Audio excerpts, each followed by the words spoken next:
One of my subscribers sent me their Louis Vuitton bag to paint, so let's get right into it. This is extra crazy because I've only been posting videos on YouTube for like 2 weeks. I've been doing it on Instagram for way longer, but these are from one of my YouTube subscribers, which is pretty cool. And I say these because we have this bag. This is the main one that she wanted to get painted. Then we also have this cute little purse with all these little cherries on it. It looks like the LVs are upside down. When she messaged me to paint this bag, she was like, I just want to let you know these are fake. I hope that's not a deal breaker. I'm like, this is my game. It would be crazy if it was real. Look at that. All of the LVs are upside down. This little scarf was inside of the bag. You're telling me this is not real?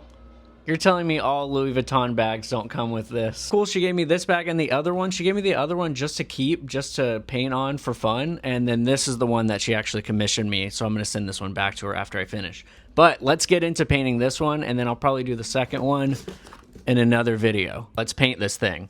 First and foremost, I do want to introduce myself. My name is Gilf Gavin, or Gavin. I've been painting my cat on people's Air Forces, Margiela Futures, etc. for years now. I've been an animator longer than I've been a guy who paints people's shit. So that's where this cartoon character came from. I'm originally a 2D animator, but then I accidentally became like a fashion designer. This is the most important part in my opinion. It's just the white base. Instead of using a pencil, I use a motherfucking white paintbrush, which is kind of crazy. And also pencil doesn't really show up on darker fabrics, and I'm not about to use a white pencil. I don't know why. It mostly comes down to me being a lazy, dumb jackass. But yeah, and now we're gonna fill this entire thing in with white to create a white base so I can go ahead and paint on top of that. Okay, and here's where we're at right now. As you can see, it's kind of like a big silhouette mess going on, but this is the white layer. You might not even be able to tell what's going on, but I think overall this is looking very sick. It's in a very good direction. I'm gonna add a little bit more up top, but I think it's a great start. I, in fact, did not add anything up top. I'm just gonna give that spoiler right now. We're going in with this nice and saturated red. I think it's kind of a different direction. Normally I go for a light pastel purple or yellow, but I'm going with this dark red because I really like that cherry bag that I mentioned earlier. Okay, it's drying, and many layers later, we have the red layer painted down. I wanted to mimic that other bag with all the little cherries. I really like that red color, so we're going with something similar. I think the next time I show it again, it will be with all of the colors laid down. I'm not going to show you every single new thing, but you get the direction that it's going. These are the colors I'm going to use for the rest of the bag.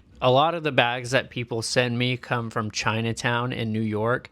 If you haven't heard of it or you haven't been, I do highly recommend it. It's like a fun little game. You get a pamphlet, you follow a lady like 2 miles to get the bag. And that's what I paint most of the time, but I'm not opposed to doing a real one, so hit me up if you got it. Okay, we have all of the colors down, and now it's time to do the hardest but most rewarding part of the whole process, and that is to line this thing. I hope you can kind of see what's going on more. It's obviously a cat. You might not know what the green thing is, but that's a signature thing I do. It's just like a neck piece that he has. I don't know. I'm not really sure exactly what it is. He's going like this. Time to finish this bad boy and send it back to where it came from. Okay, we're going to be lining this entire thing with this dark purple. This is the most important, but also the fucking most painful part of the entire process. I always used to say that the entire design looks like shit until I actually design it. As you can see, I fucked up the little hand right there, so I had to do 2 different versions. That one part probably took me like an hour to cover up with red. What I used to do in the past is paint people's shoes. Even if they were old, even if they were used, even if they've been wearing them for years, I'd say whatever, it's all fair game. Send them to me and I'll paint my cat on it and send it back to them. I was a real bag chaser, no pun intended. And then I took a few years off where I wasn't painting anything, not even any hype shit, any designer shit, just nothing, because I thought I was too good for it. Oh, I'm running a business now. I sell all my stuff, so I don't need to get my hands dirty. Absolutely not, Buster. Get back in the kitchen and put the painted bag in the bag. I'm really happy with what I've been doing recently. I never thought I would be making YouTube videos, but I'm excited to be doing what I've been doing for 7 years in a completely new format to completely new people. Let me know what you guys think of the painted bag and the character. Cringe alert, cringe alert, cringe alert. Well, everyone, the time has come. The bag is done, and it's time to show you what it looks like. Without further ado,